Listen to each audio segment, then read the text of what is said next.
Hey guys, welcome back to the channel. Now in today's video, whether you have picked up your first camera or you're just looking to refine your skills, this video is going to help you get started on the right foot. So without further ado, let's get right into it. Now, whether it's a DSLR or it's a mirrorless or it's even a smartphone, whatever camera you have, the first and important step is for you to understand the camera and how to use it. Alright, so first let's talk about understanding your camera.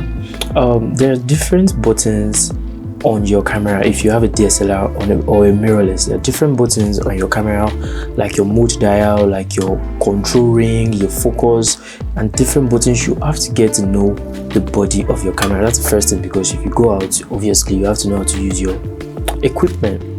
Alright, so familiarize yourself with these buttons on your camera and just make sure you know what each button does.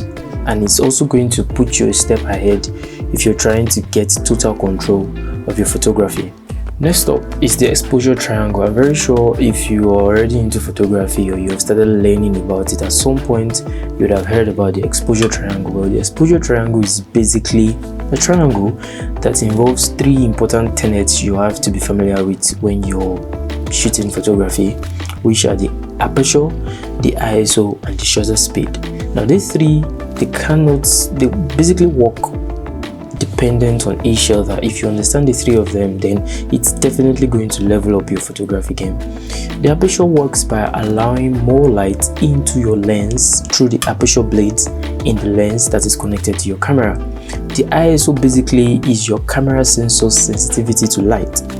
So if you increase your ISO, it means that your camera is going to be more sensitive to light. This is especially useful in low light situations.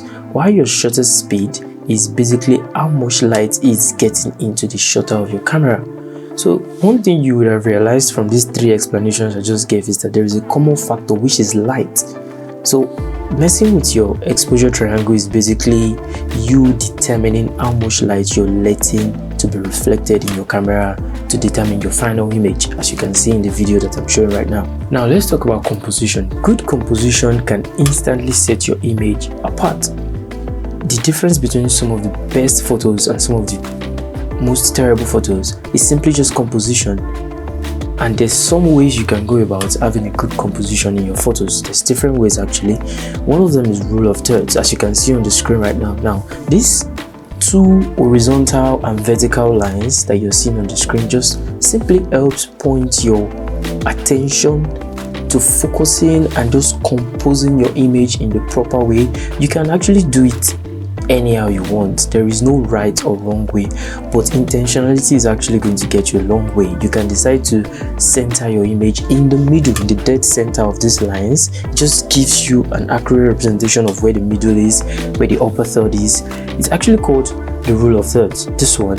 And then there's other ones, right? You can have negative space, you can have some other different ones when you start advancing into more complicated parts of photography. But all in all, composition is what sets your image apart. Lighting is another crucial aspect of photography. You see, lighting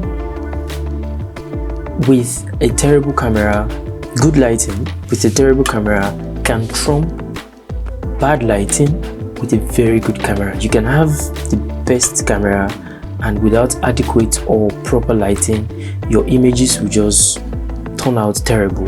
Whereas somebody with a far lesser camera will have very good lighting or decent lighting and have better images than you. So this is to tell you that it's not always about the kind of camera you're using. I know we've talked about the camera and you understanding the basics and how to operate your camera, but you also need to understand how to light your subject, how to light situations, how to light people, right? If you understand lighting, you're already a step ahead of the curve more than most other people. So lighting is really important. And if you're just starting out in photography, in order not to overcomplicate things, I would advise that you should start first understanding natural light. What is natural light? Natural light is just the sun, right? Or sometimes the moon. During the day it's the sun, during the night is the moon. Natural light is what you get from nature, the one that is not something that you've manufactured by yourself or man-made. So Natural lights can be your best friend, especially if you don't have the budget to start getting all these fancy lights and everything when you're just starting out in photography. Understanding when, how best to take advantage of the sun or natural light is really going to set your work apart. Take for instance, if you take pictures during golden hour, that is the period just before the sun goes down in the sky in the evening, or before it comes up fully in the sky in the morning when the sun is golden, your pictures are almost going to look so nice because the sun is at the low angle and it instantly makes the environment or any landscape look better, and then it gives a golden light on any subject you're shooting. So yes, instantly your lighting is already looking really nice. Some very accomplished photographers today still thoroughly rely on natural lighting, so make sure you adequately understand what natural lighting is about and how it can set your images apart, and you'll be halfway to being a professional photographer. Now finally, the best way to improve your photography skills is through practice and experimentation. Like I said before when I was talking about composition, there is no wrong way, there is no right way.